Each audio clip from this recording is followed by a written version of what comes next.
theory of properties and conscious realism.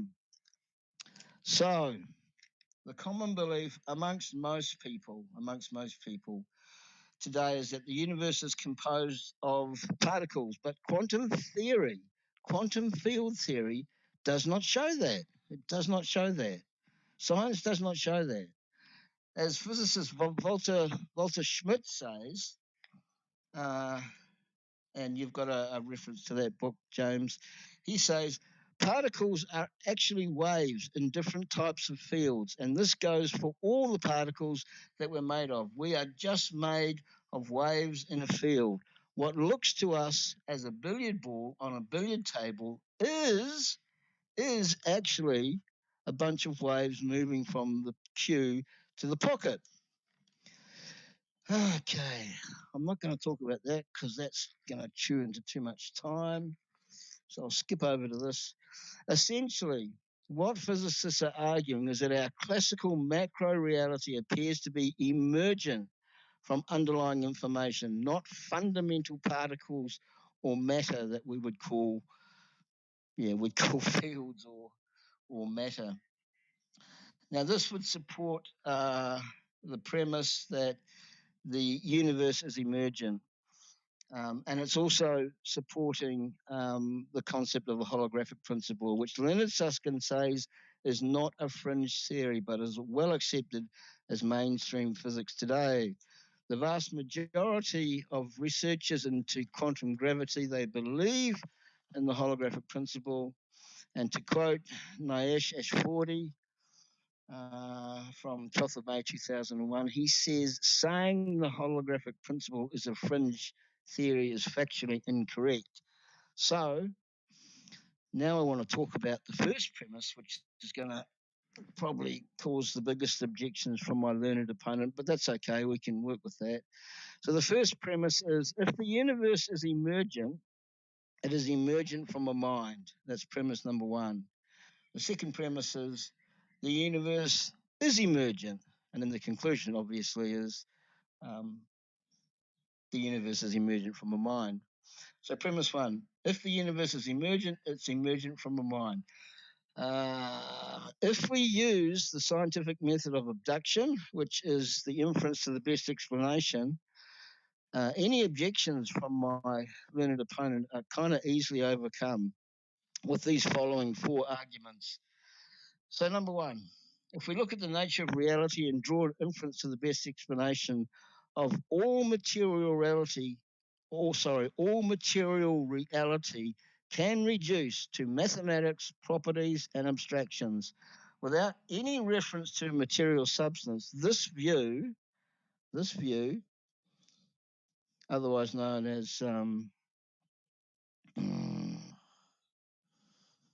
idealism, it fits much better with an idealistic worldview, whereas a materialist or atheist worldview is merely descriptive information that's contingent on the individual's mind. But the unbeliever's worldview is not reality. Now, it's really important to get this. The unbeliever's worldview is not reality. Now, it's not reality because science sticks with what it knows exists. Science sticks with what it knows exists. And science knows that consciousness and the material reality we see with our eyes, touch with our hands, smell, hear, etc., reduces to mere information.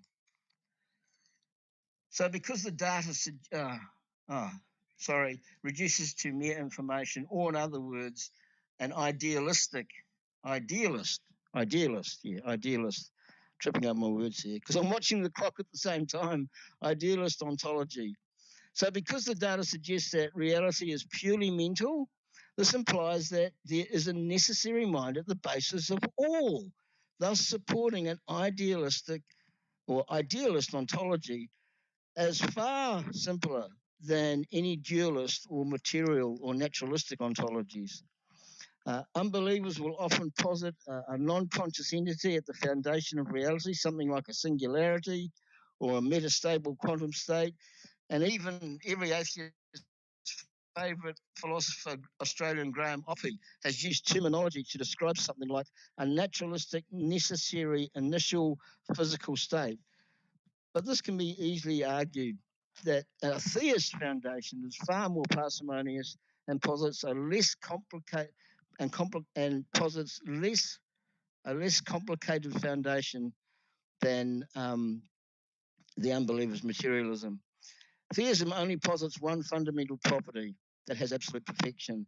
Now, uh, the unbeliever's naturalism lacks the foundation and entails an imperfect foundation to account for reality. And this means the unbeliever has to entail physical reality or some aspect of it with the associated complexity as just simply a brute fact or necessary as is, which is far more complicated than a conscious being with a simpler ontology. Philosopher Ryan Byerly, philosopher Ryan Byerly, notes in a peer-reviewed paper called From a Necessary Being to a Perfect Being, he writes, there is nothing in the proposed unbelievers' foundational entities that would explain why they would be necessary. One is just supposed to accept it as a brute fact. But theism eliminates this and reduces the number of brute facts we posit because the definition of God entails necessary existence. A theistic foundation has an internal nature that has sufficient resources to explain its properties and ontology. Essentially, ideal perfection, which is what God is, ideal perfection has an internal nature called aseity. We can talk about that later. That can explain its own necessity, but there is nothing about the internal nature of some imperfect foundation like naturalism that would explain its unnecessary existence. On the unbeliever's naturalism, it's just a brute fact that certain things exist or they're just left as unexplained necessities. So theism has a foundational explanation that reduces fundamental brute facts, provides more explanatory depth beyond what an unbeliever's naturalistic account could ever offer.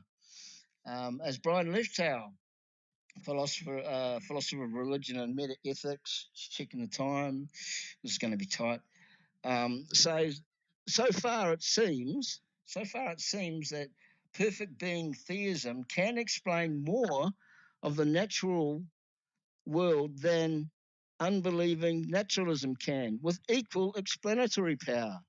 And he also goes on to say that theism leaves less brute facts at the fundamental level in doing so.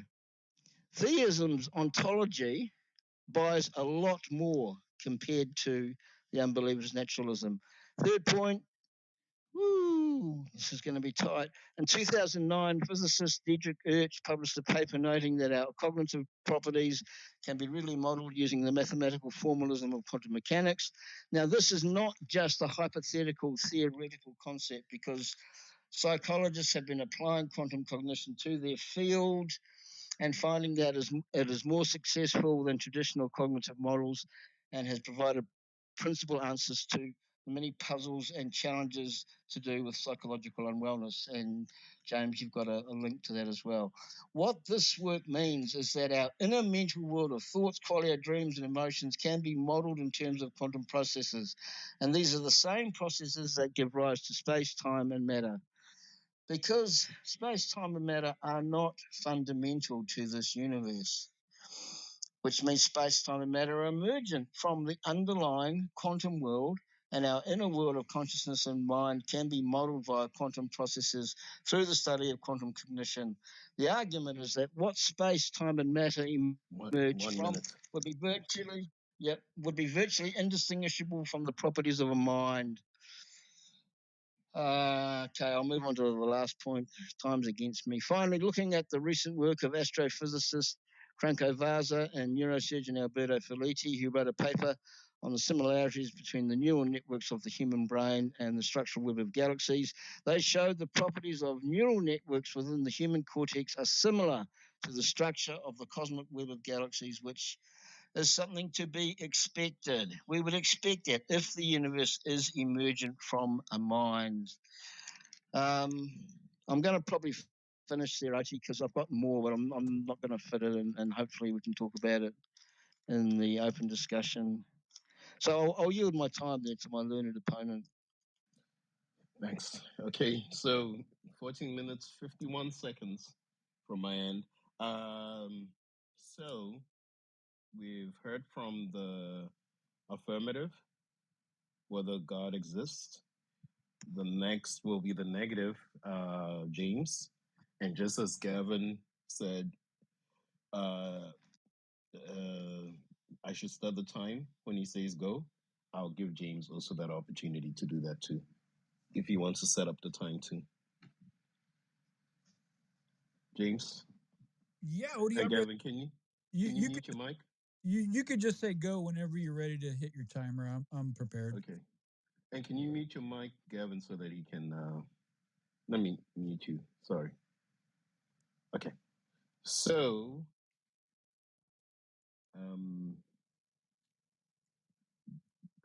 you ready? I'm ready. And go. Thank you, Odie. I appreciate it. Thanks everybody for coming into this room. I hope you guys are entertained and enjoying the conversation / debate so far. So I am here to give my spiel that a God does not exist, the negative of what Gavin is saying God does exist. It is my understanding that if we're talking about God existing, it is a mental concept. Humans have the mental concepts. Humans have the ability of thought, imagination. Humans have constantly made mistakes in the past when it came to thinking of things. It's understood that we have the ability to come to a thought process and create something that may not actually exist in the external reality. That is referred to as a type 1 error, a false positive. This could be a positive thing, using the analogy that's been used many times before when a hunter's out in the wild and hears a rustling behind a bush and jumping to a conclusion before knowing what is actually causing the bush to rustle, uh, thinking it's a predator and preserving this person's livelihood, avoiding getting close to the bush, and moving on. However, it may not necessarily be a predator. It could have been just the wind. However, to preserve livelihood and to conclude something for the safety of one's livelihood, it's best to presume it's dangerous versus the opposite, making a false presumption that it's not hazardous. And if it was hazardous and putting yourself in that danger, you risk your life and limb, right? So that is a thought process that could be incorrect. So we as human beings have always come to a conclusion of, say, using of something existing that may not actually exist in reality, based just so we're filling in the gap, coming up with an answer. So, like, for an example, back in the day, pre-existence of Christianity, Helios, the sun god, the sun was something considered unexplainable. So people came to the conclusion it's a god. Same with the Zeus, the god of thunder. However, these gods now are become to be understood as a natural process, and therefore they're no longer gods. So this is a good rational explanation for the negation of a god actually existing outside the mental concepts of a person who is believing that it's a god. There's multiple variations of God concepts. this has been going on for the uh, Homo sapien times, right? When we use the Egyptian god of Osiris, 2400 BC. That's 2400 years before the belief of Jesus Christ, right? And this was the god of life, death, and fertility. And it's one of the oldest gods for whom records have survived. And however, we now understand that that god no longer exists. It was a mental concept. So it's my rational thinking and explanation. God can exist. However, it only exists in the minds of those who believe it. It does not mean it actually exists in our external reality. So thank you very much.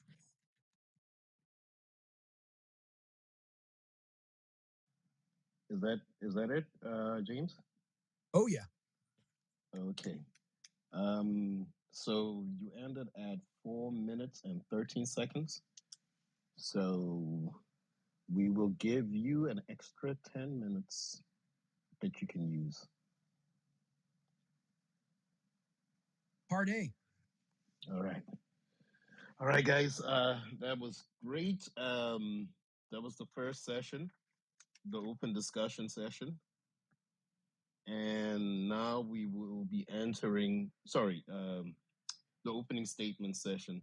So we are now entering to the second part of the debate. It will be for 20 minutes, but we're also going to most likely have an additional 10 minutes because James went ahead and closed out around 4 minutes. Actually, maybe 11 minutes. 10 minutes. And how many seconds?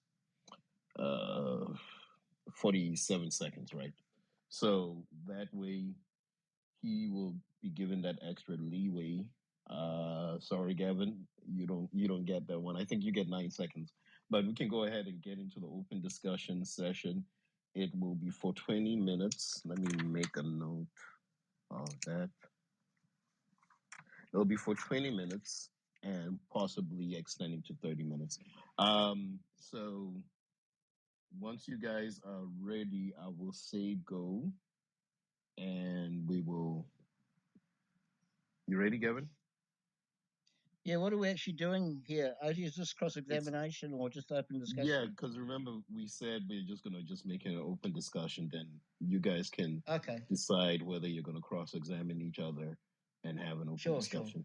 So okay, sure. All right. So when I say James, you can unmute your mic so that we have you both at the same footing. And who is gonna go first? Let's let James ask first, right? So James will go first. So then I will go with. We will go after I say go. All right, and 5, 4, 3, 2, 1, and go. All right, cool. Thank you, Odie. Gavin, very cool opening statement. However, I heard nothing in your opening statement that leads to a demonstration this God that you believe actually exists in the external reality.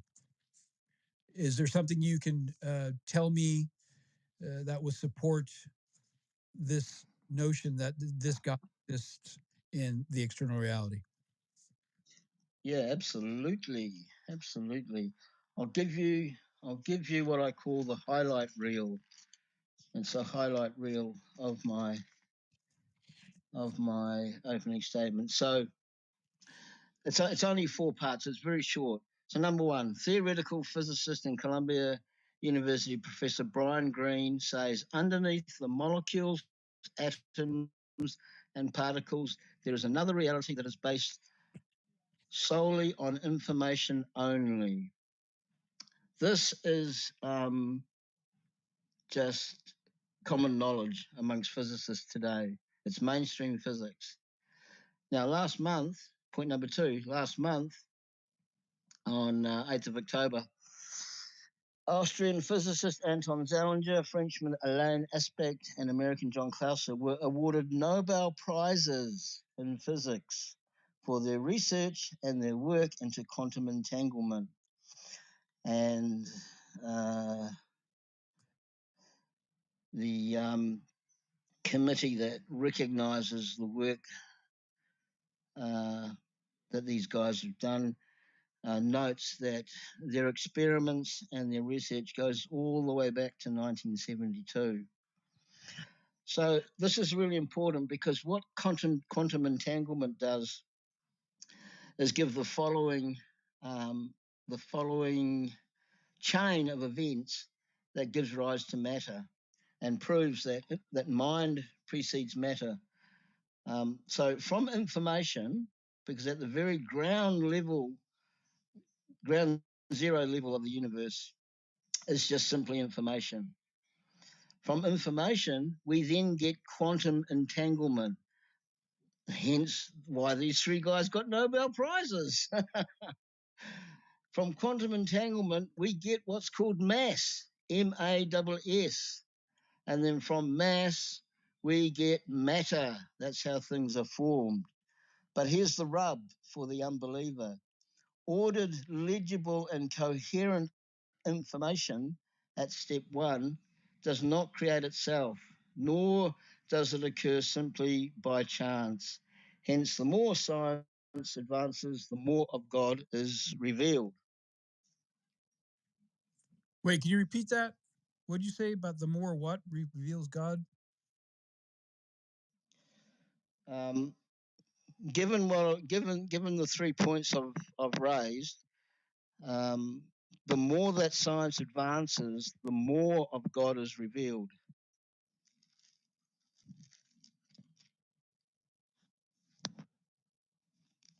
So where is it that science and the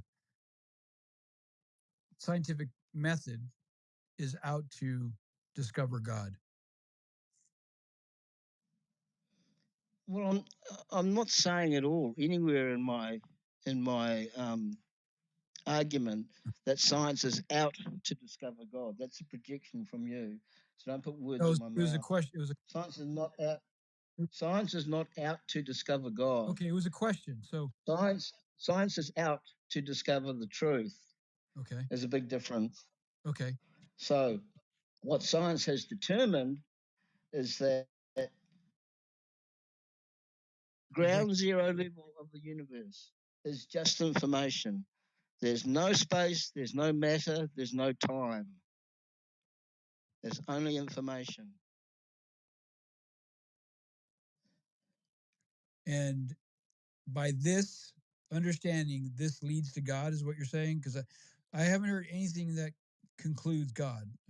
I just heard a bunch of quantum mechanics, quantum entanglement, quantum physics, another reality. How does that lead to a God? Well, simply because this information doesn't create itself, especially if it's ordered, it's legible, and it's coherent. It must come from a mind.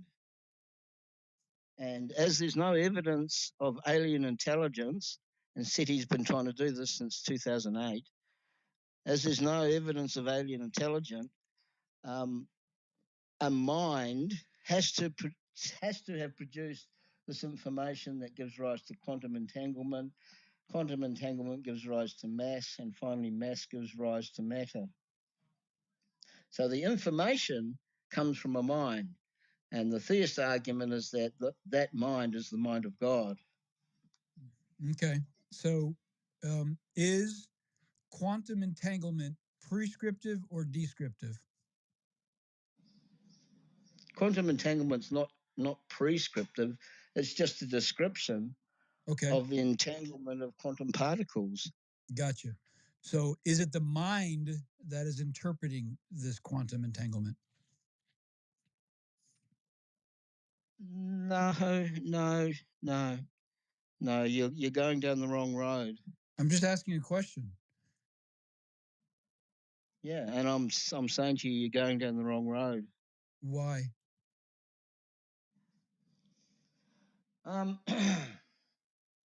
Because God's mind does not interpret the quantum entanglement. I didn't mention God's mind. You're talking about those who have the understanding of quantum entanglement. those who came up with this theory, right? This is, as far as I understand, this is a description of mass matter, right? Correct. Thank you.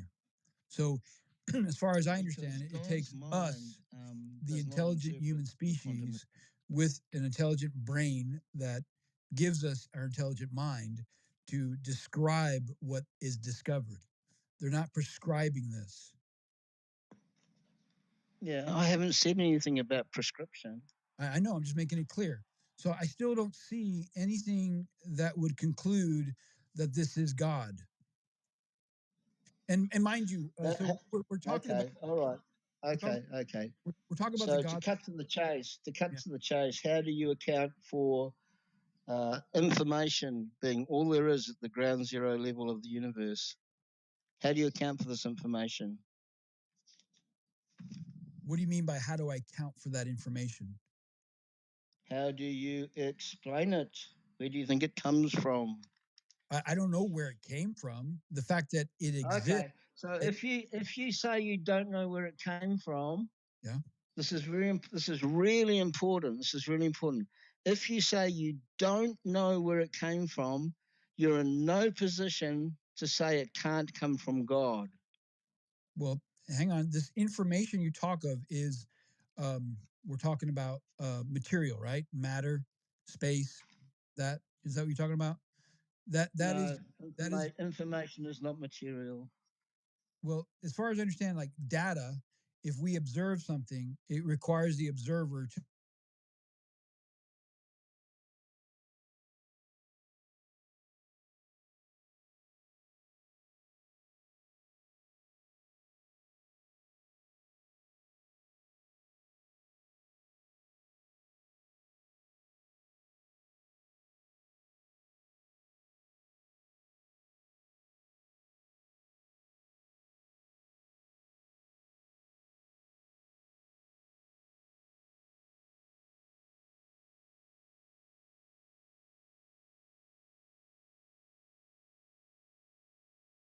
It can't come from God because you've already said you don't know.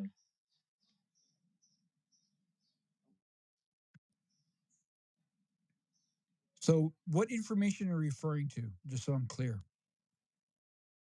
What are we talking about when we're saying information? The planet that we live on, or the universe that is. All right.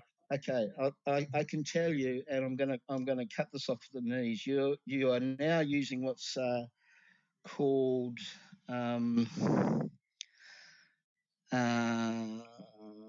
the fallacy of majoring on minors. You want to stay on this word information and run the clock down.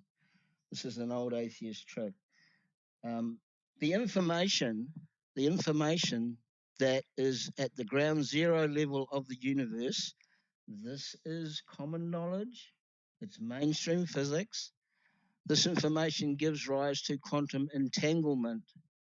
From quantum entanglement, we get mass, and from mass, we finally get matter. That's how things are made. Solid things that we can see, touch, feel, hear, etc. But it starts with information. So again, my question to you is, where does the information come from? Don't say it cannot come from God because you've already said, I don't know.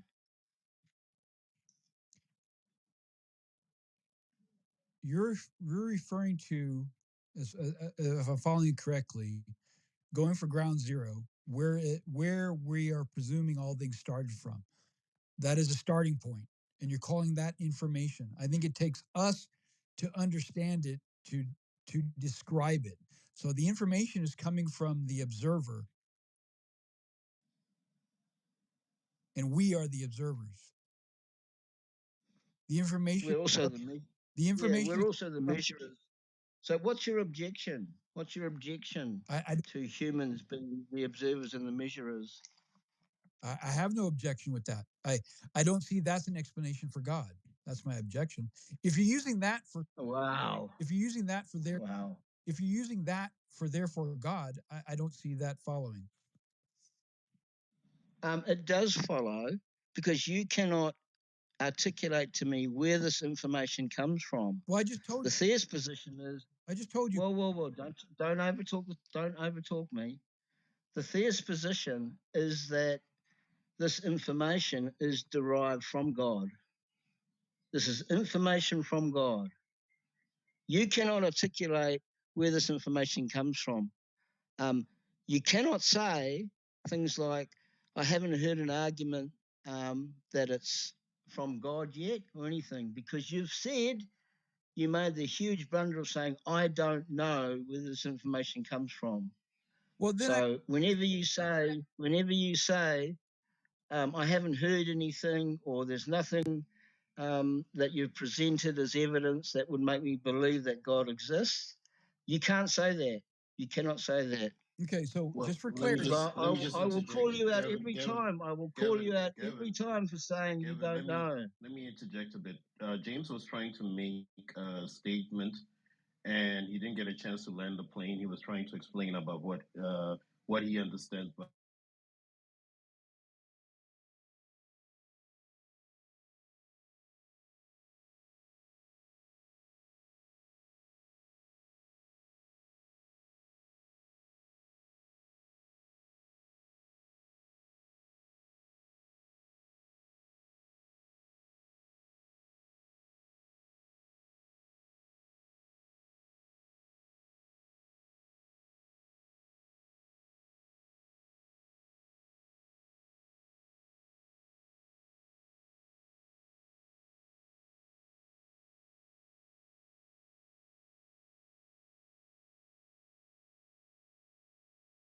gains understanding from and shares that. That is the information being shared.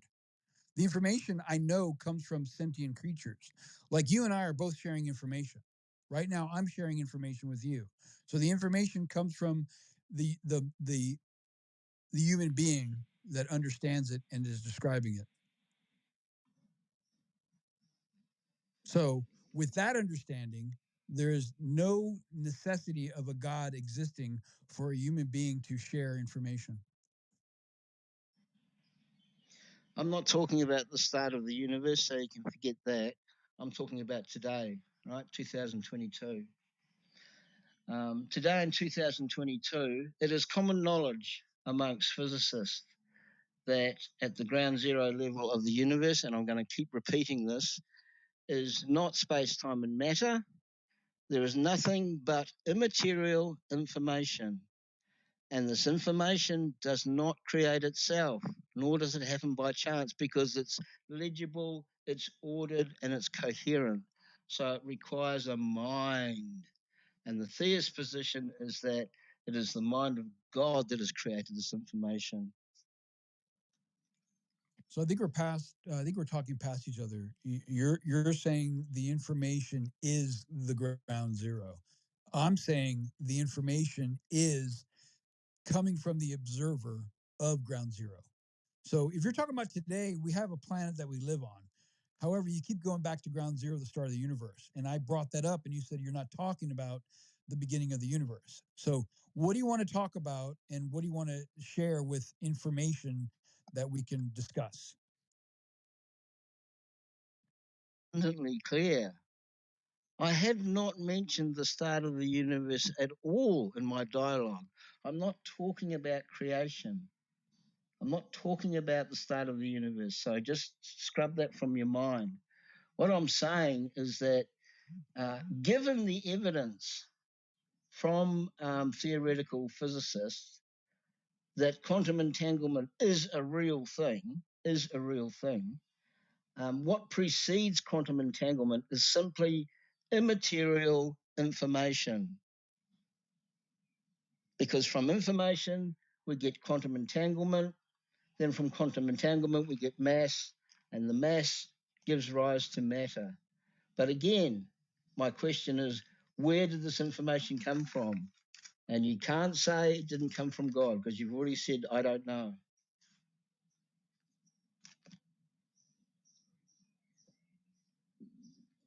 I guess I'm not following you because, as far as I know, information can only come from a sentient creature's mind, which is I'm referring to us as human beings.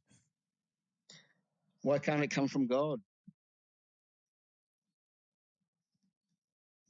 Well, God is a mental concept, so it requires the mind of a human being to think of a God. So it still comes from the mind of a human being. No, your opinion about God being a mental construct is actually wrong, and I can tell you why. Unlike other historical events in history, the account of God's revelation was recorded by over 40 different men across 1,500 years and across 3 continents. And God revealed himself to men as a logical entity, He also revealed himself as an entity that created human beings with the ability to think logically, hence the reason why we're having this debate. So we've got, I'll be generous, like 3,500 years worth of manuscript evidence preserved by those who were entrusted with these revelations. We've also got archaeological evidence that affirms the historical accuracy of the Bible. We've also got eyewitness accounts that were recorded. Remember, back in the day, no cell phones, no internet. The only thing that could be relied upon was the written word and eyewitness accounts. We've also got corroborating evidence to many facts in the Bible. This just means accounts outside of the Bible. For your injury case, We've got you may prophetic ask, consistency. does the size Now, of the this law is a firm big matter? one. This is Well, huge. of course it does. No The other insurance book, company, no other they're book in the huge history with of unlimited mankind resources. has got the And whether prophetic your case is consistency big or small, that is contained in the Bible. We've got prophets of God writing down prophecies, 400, 600, 800 in the case of King David, 1,000 years before Jesus was born. 1 minute. We've got expert scrutiny, we've got leader acceptance, and we've got global influence. Big thing, global influence. 31% of the global population are Christians. We've also got unexplained miracle healings. But finally, and most importantly, because of God and because of his atoning gift, we have lives that have been changed and changed for the better. And I'll yield there. So all I heard was stuff coming from the mind of human beings. 1 minute, James. So I'm sure you're going to take advantage of this. So there's the extra 10 minutes that you pretty much forfeited in early. Well, you didn't necessarily forfeit, but this is an opportunity for you to use it. We've got about 12 seconds to go.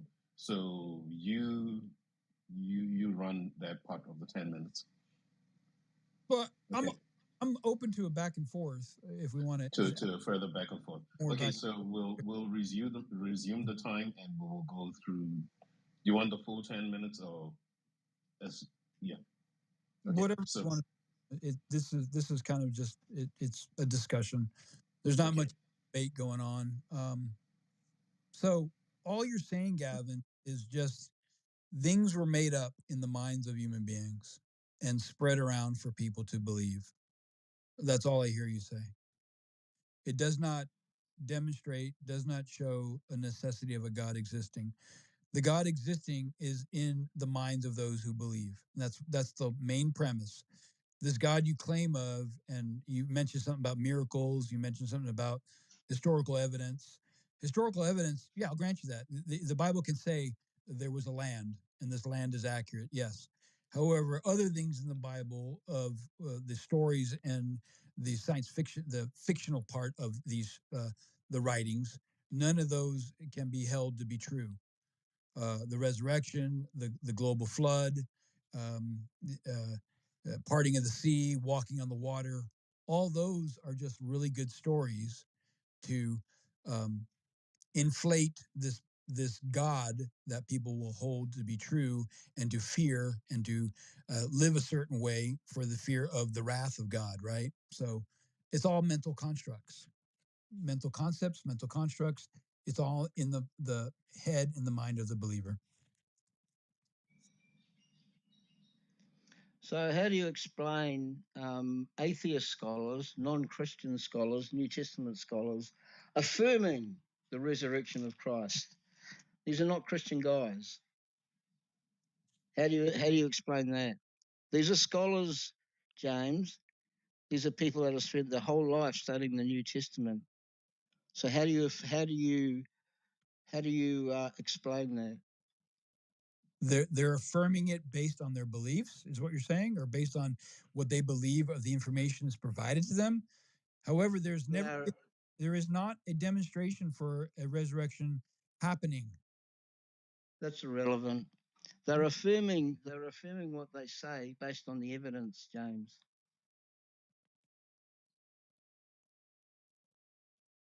Non-Christian scholars. That's fine. No religious bone in the fight.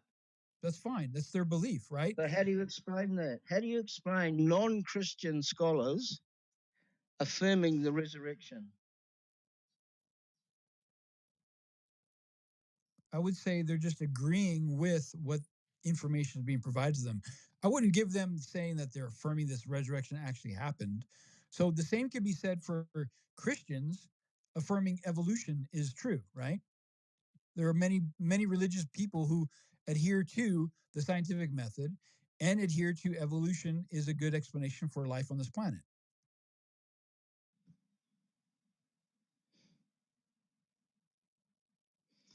Okay, so that's a question you're dodging. So let's get back to the one question that you can't answer. How did I dodge the question? I just said if they're affirming it, they're just basing it upon what information provided to them. Just if they affirm it by what's been said, that doesn't necessarily mean that they actually believe the resurrection of a dead human person came up after 3 days.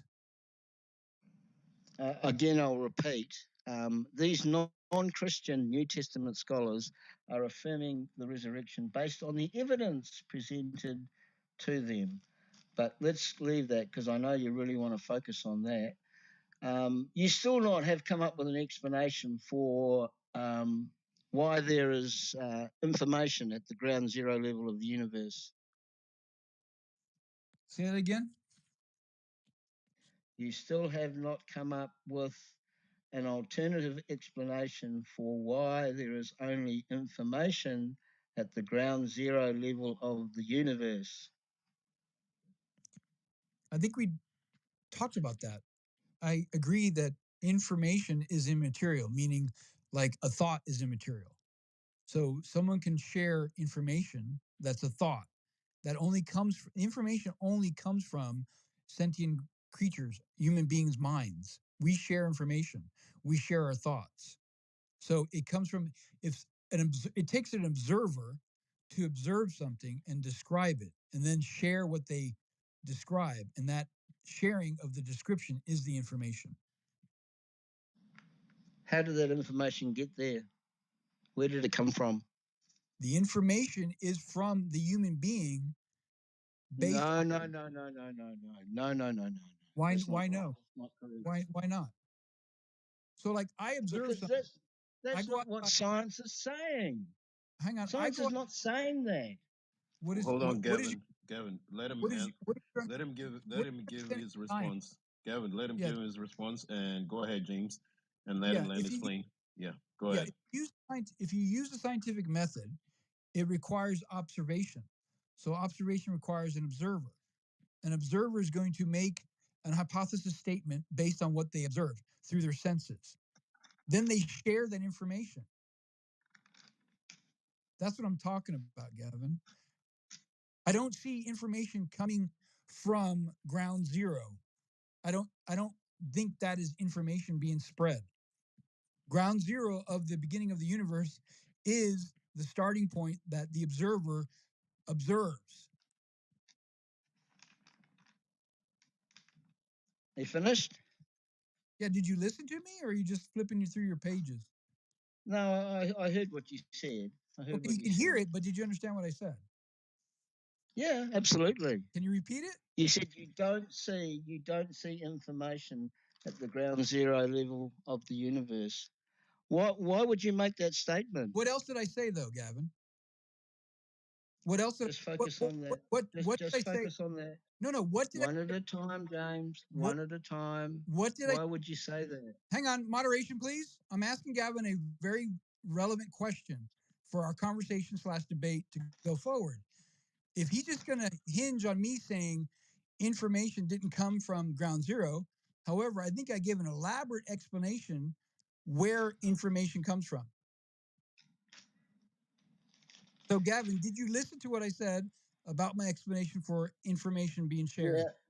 Good job at running down the clock. So, why would you say that you don't see information at the ground zero level of the universe? What would make you think that or make that statement? Odie, can you repeat what I said to Gavin? Maybe Gavin will listen to you. Sorry, I can't repeat exactly, but ask your question again, James, and I'll give you an additional. We are on the 3 minute mark, so I'll give an additional 3 minutes. So ask your question again, and perhaps Gavin can respond. Okay, go ahead. Well, it wasn't a question. It's just that Gavin only reiterated me saying that ground zero is not the information point. Ground zero is a place in time, an object, right? That the observer observes and gains understanding of. And after they understand it through scientific method, they, the individual, the human being, shares that information with somebody else. The information comes from the observer, not the object. And my response to that is totally wrong, according to physicists today. So, why would you say, again, my question to you is this: why would you say that information is not at the ground zero level of the universe? Where did you get that information from? Or that thought from? Or that claim from? From my sentient brain / mind, the fact that it takes an observer to observe something, understand it, then share that. Wow. Wow, what? Yeah, well, you're just dancing around the head of a pin. That's all you're doing. You can't answer the question, I think can you? I think I did. No, you didn't. Well, you're just not. Your claim, this is your claim, this is your claim. I don't think that information is at the ground zero level of the universe. That's your claim. So now back your claim up. Did you get that information from? What scholar can you quote that is saying that? I'm not quoting scholars. Obviously, obviously. You shouldn't have said that. Why not? Well, because I'm quoting scholars, I'm quoting experts. I'm not a physicist, James, but I appeal to physicists who are non-Christian physicists. They're not religious guys, they're science guys. I'm appealing to them because they are the experts in their field. Okay. So how does this get to a God, though? It's still not anything that demonstrates. No. You're not going to dodge the question. How do you arrive at your claim that you don't think information is at the very ground level or ground zero level of the universe? You don't think that there is information at the ground zero level of the universe. How do you justify that? Based on my understanding of what information is. Information comes from someone with a brain / mind to share with another brain / mind. So it takes an observer. The scientists are the Wow. wow what? The scientists are the observers. They observe something. They use the scientific method to come to understand this something. Then they take that information that they came to through the scientific method, then share that information. So it's being shared. And what scientific method? Um, Yeah. What scientific method are they using, James? Wait, give him a chance, James, to complete, and then you can ask that question. Go ahead, James.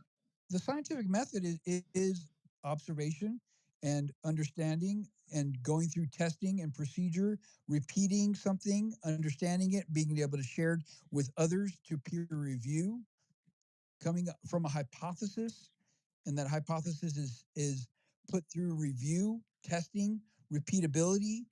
You understand the scientific method, you know? Then that becomes understood and could be put into a theory. However, that information is only information because it comes from the mind of the observer. That's what I'm getting at. So I think we may be talking past each other. It sounds like No, we're not talking past each you have other at all. you have a At belief all. you have a belief that ground zero is admitting is sending information, is giving information. I don't, how is that so? Because that's what modern science and physicists are saying. Now, I'll make it easy for you, okay? 1 I'll minute make it left. easy for you. There's three kinds of reasoning. There's deductive reasoning, there's inductive reasoning, and there's abductive reasoning. So you've got a 1 in 3 chance to get it right. The physicists and scientists who are involved in this field of study, what kind of reasoning are they using? Inductive, abductive, or deductive? I believe both. No, wrong answer. You still haven't answered my question.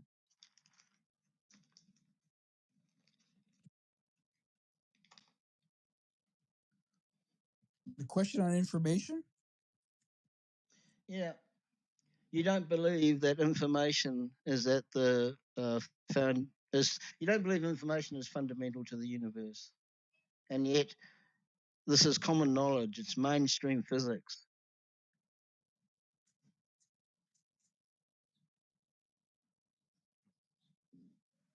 We've got to the 33-minute I don't. point. James, Yeah, you want to still respond in, say, a minute? I think we're good, I guess, because I think we're talking past each other. I don't think information, well, from what Gavin is telling me, I'm not getting it. So information to me is what someone shares with others. So that's how I get it. Okay. With that, we have ended the second session of open discussion slash cross examination. Um, we added an additional 10 minutes, well, an additional 13 minutes to the clock, as also as a courtesy to James, because he only spent 4 minutes, about 4 to 5 minutes for his opening statement. Now we're entering into the Q&A. We are going to have it for 15 minutes. So to keep it fair and balanced, you guys can go ahead and raise your hands, especially you who had Q&As. And then I will give Gavin and James a chance to determine if they are actually, because I'm sure they know some of the individuals, whether they're an atheist or a theist or a non-theist, so that we can have a fair, balanced question. So one theist, one atheist at a time. So if you guys can raise your hands, or if you guys have suggestions, Gavin and James. So James will have the liberty or the liberty to decide who is an atheist that would be worthwhile to, I mean, if I don't get any hands raised, right? Because I haven't got any hands raised at the moment.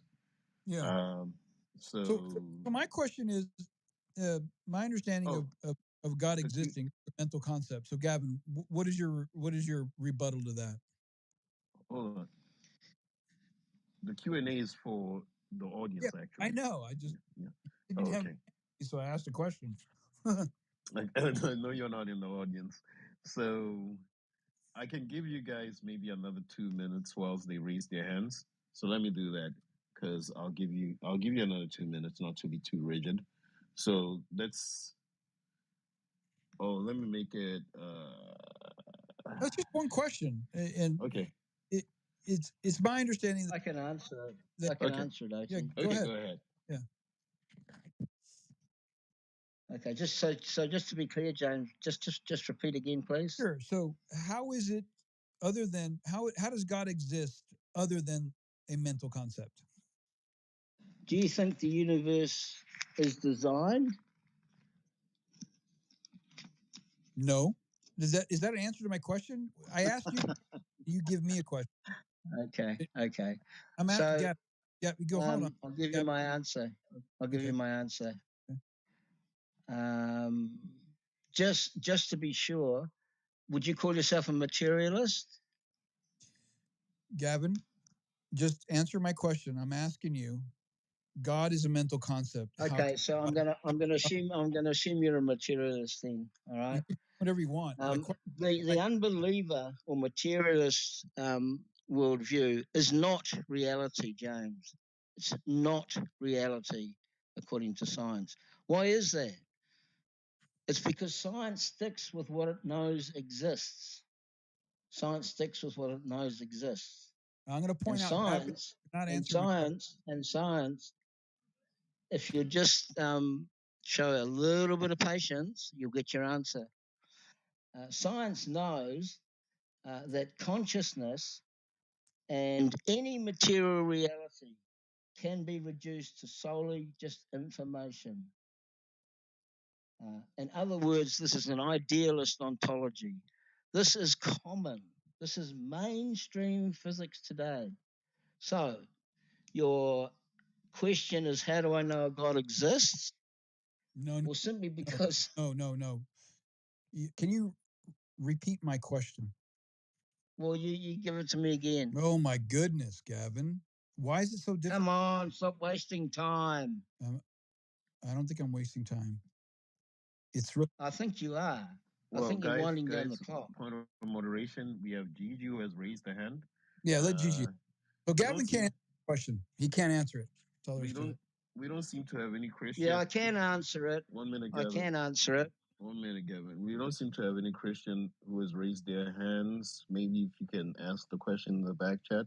I believe Gigi may be a non-theist, but definitely. Welcome, Gigi. Go ahead. My question, it's my turn to ask a question, right? Yes, go ahead.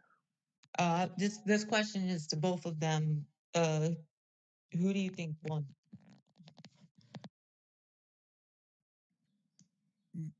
I don't think Gavin demonstrated the existence of a God other than it's a mental concept. So, as far as I'm concerned, I have, in my personal opinion, I think I won.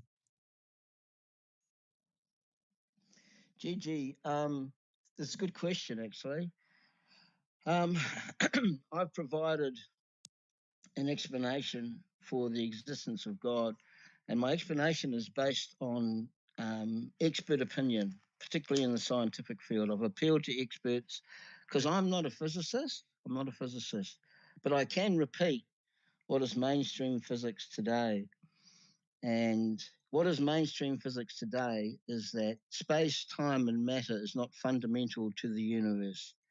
This is well settled and well accepted by most physicists. When I say most physicists, there's always going to be the odd outlier there that refuses to conform. But most physicists just accept this as mainstream physics. And the materialistic or unbelievers' worldview, it's not reality as far as science is concerned.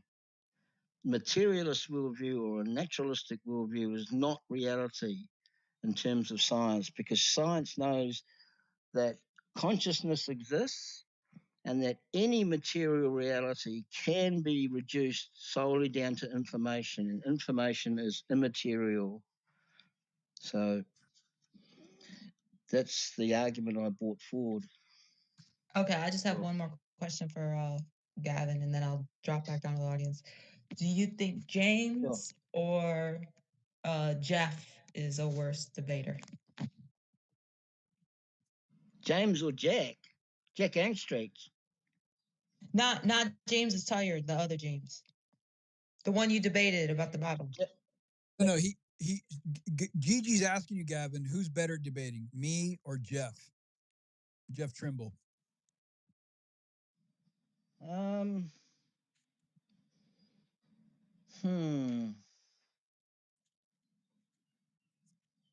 If you Man, that's want to hard. say they're both That's really equally put me on bad, the that's fine. spot. That's really put me on the spot. Look, I'm trying to be charitable to James because like he really stepped up. He really stepped up, and I really appreciate that. Well, Gavin, I'm going to ask you. Okay, so I'm going to say James is the better debater.